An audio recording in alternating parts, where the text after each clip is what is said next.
Gue tuh kalau punya kakak ipar salaman cium tangan emang, ya kan? Kakak sehat, apalagi adiknya cantik, duitnya banyak. Oh bolak-balik cium tangannya Pak ya. Yang penting gue dapet enak ya. Oh gitu. Ngopi dah dulu gue. Ini gue ngopi bukan di tempat adik ipar gue atau kakak ipar gue ya, bukan di tempat temen nih. Makanya gue ngonten tengah malam begini karena di luar. Ah,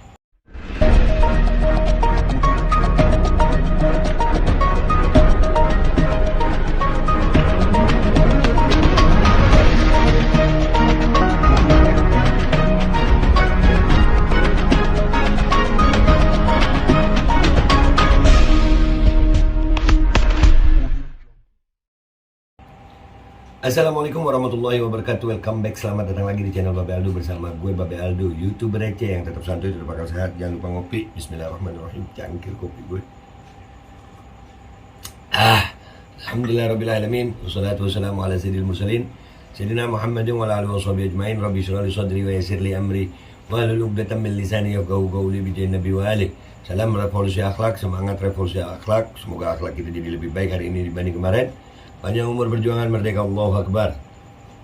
Salam sejahtera bagi seluruh rakyat Indonesia dimanapun kalian berada. Semoga kalian dalam keadaan sehat walafiat, tidak kurang suatu apapun. Dan mudah-mudahan kalau ada yang sakit dari kalian itu jadi sakit penghapus dosa, penambah pahala, sakit yang insya Allah akan segera disehatkan oleh Allah Subhanahu Wa Taala dalam sehat yang manfaat. Amin ya rabbal alamin.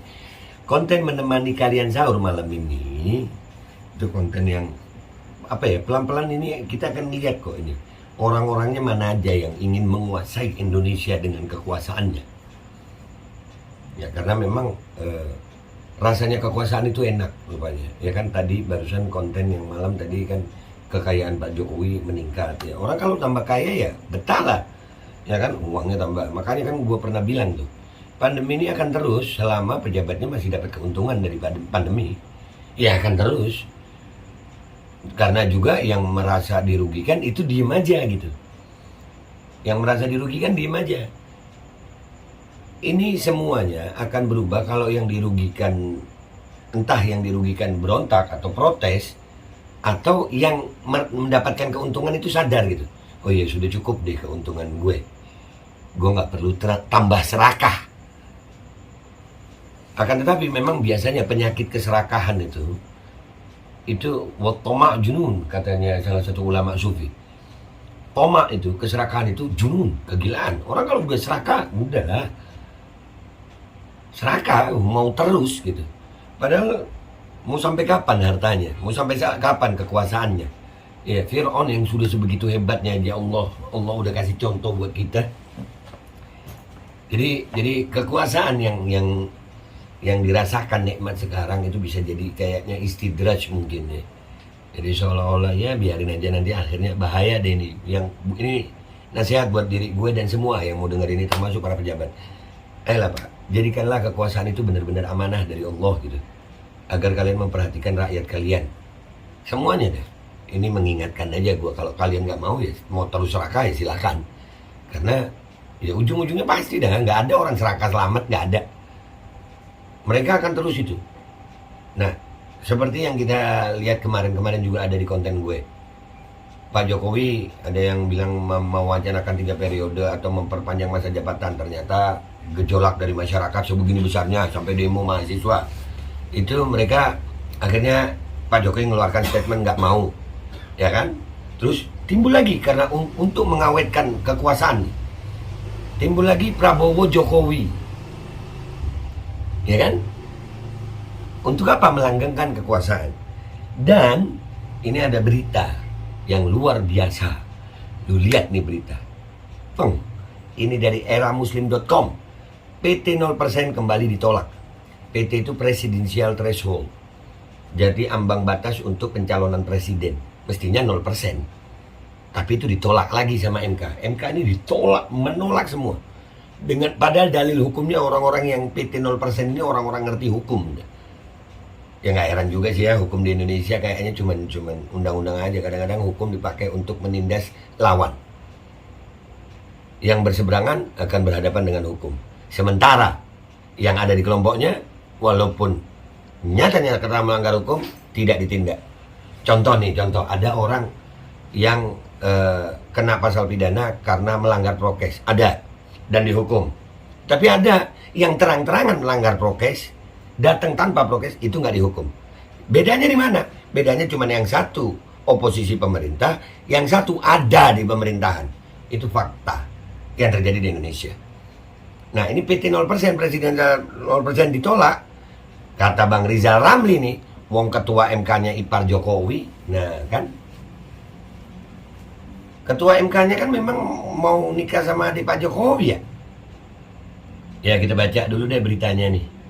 Mahkamah Konstitusi kembali memberikan putusan untuk menolak gugatan Presidensial Threshold PT atau yang biasa dikenal dengan ambang batas calon presiden agar dirubah dari 20% menjadi 0%. Ditolak. Apakah penolakannya ini berdasar hukum atau penolakannya itu karena ipar Jokowi? Ngopi. Menurut kalian karena apa, guys? Menurut kalian karena apa? Komentar yang baik di bawah. Mengadili, menyatakan permohonan para pemohon tidak dapat diterima. Putus Ketua Mahkamah Konstitusi Anwar Usman pada hari Rabu 20 April 2022. Yang menggugat Presidensial Threshold ini orang-orang besar loh. Ada Refli Harun, macam-macam ya. Orang-orang ngerti hukum. Tapi kayaknya sama ketua MK yang ada sekarang ini kayaknya, wah pokoknya hukum enak ya, begitu. Kan gua ketuanya MK. Di luar jabatan ketua MK, saya adalah ipar Pak Jokowi. Apakah ini untuk melanggengkan kekuasaan? Bisa iya, bisa tidak. Komentar di bawah. Melihat hal tersebut, mantan Menko Bidang Maritim dan Sumber Daya Manusia Rizal Ramli ikut memberikan kritik atas keputusan yang dikeluarkan lembaga tinggi negara tersebut. Menurut Rizal, keputusan yang diambil oleh MK menunjukkan bahwa lembaga tersebut makin lama makin buruk dari sisi kinerjanya. Apalagi konflik kepentingan sudah mulai masuk. Iya, konflik kepentingan. Lu mau adik gue kagak lu? Lu kalau mau adik gue cium tangan sama gue, begitu kali ya? Jadi udah terang-terangan ya sekarang ini, terang-terang udah nggak malu gitu ya. MK makin lama tidak kredibel dan konflik kepentingan, tulis Rizal Ramli dalam akun Twitter pribadinya pada hari Rabu 20 April 2022. Tidak hanya itu, Rizal Ramli juga menyoroti posisi ketua MK yang saat ini menjadi suami adik dari Presiden Jokowi. Gue tuh kalau punya kakak ipar salaman cium tangan emang. Ya kan? Kakak sehat. Apalagi adiknya cantik. Duitnya banyak. Oh, bolak-balik cium tangannya Pak ya. Yang penting gue dapet enak ya. Oh, gitu. Ngopi dah dulu gue. Ini gue ngopi bukan di tempat adik ipar gue atau kakak ipar gue ya. Bukan di tempat temen nih. Makanya gue ngonten tengah malam begini. Karena di luar. Rizal Ramli mengatakan bahwa apa yang telah diputuskan tersebut telah melanggar Undang-Undang Dasar 1945. Di mana tidak memuat aturan tentang presidensial threshold. Undang-Undang Dasar 1945 ditabrak nggak apa-apa. Kan gua ketua.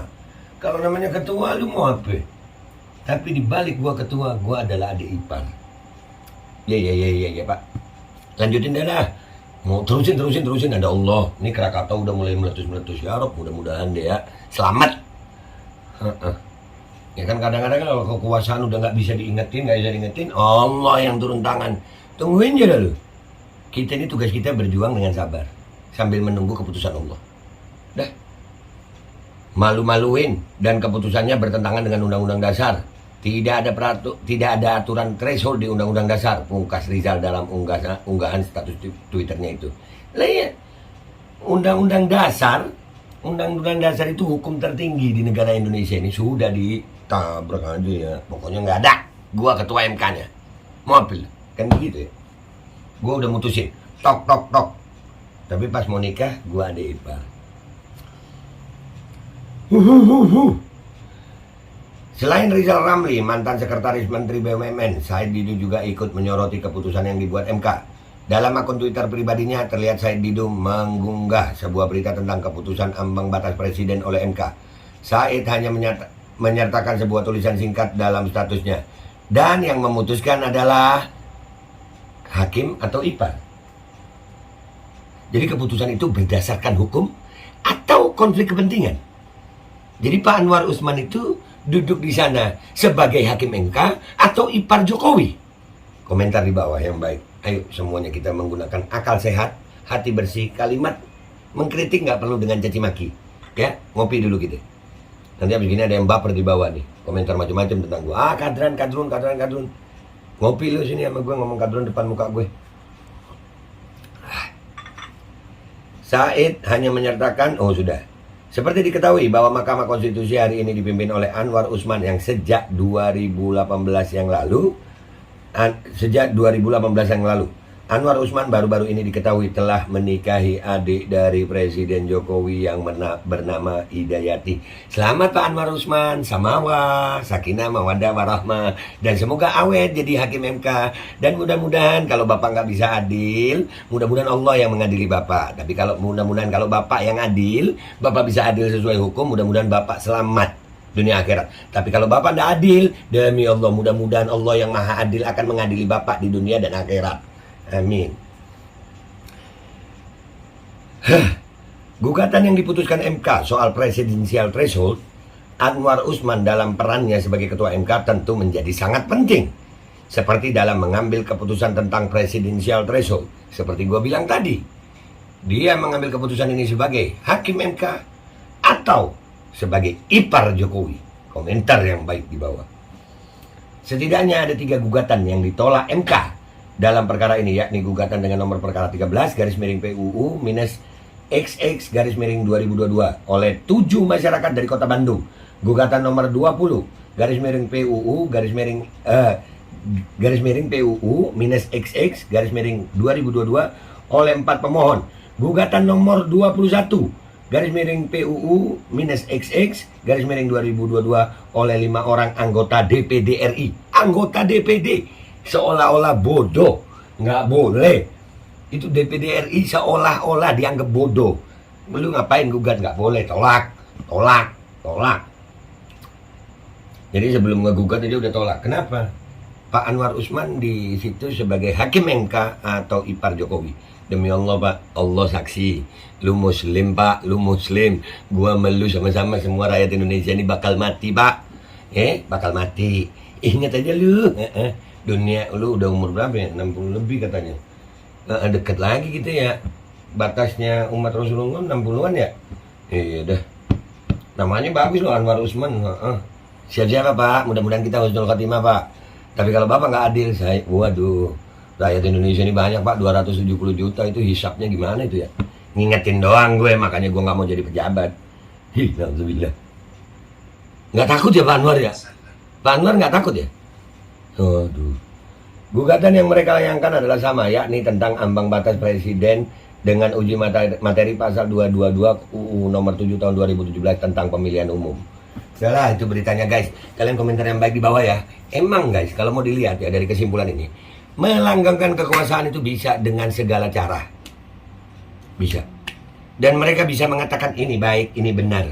Tapi kebaikan dan kebenaran yang asli itu tetap akan dihisap. Dan andai kata gue mengingatkan semua di Indonesia, semuanya. Andai kata kalian gak mau diingatkan, jangan sampai Allah yang turun tangan untuk mengingatkan kalian. Masih untung kalau ada orang mau mengingatkan yang adil, yang adil. Khusus buat Pak Anwar Usman yang adil. Hakim yang adil. Kalau lu gak adil, mudah-mudahan Allah yang mengadili lu. Dah, itu aja dari gue. Selamat sahur semuanya, selamat berpuasa. Gue Babe Aldo, mohon diri, minta maaf kalau ada salah. Wabillahi taufiq wal hidayah, waridha wal inayah, walakum minkum. Assalamualaikum warahmatullahi wabarakatuh. Yang adil Pak, yang adil, yang adil, yang adil.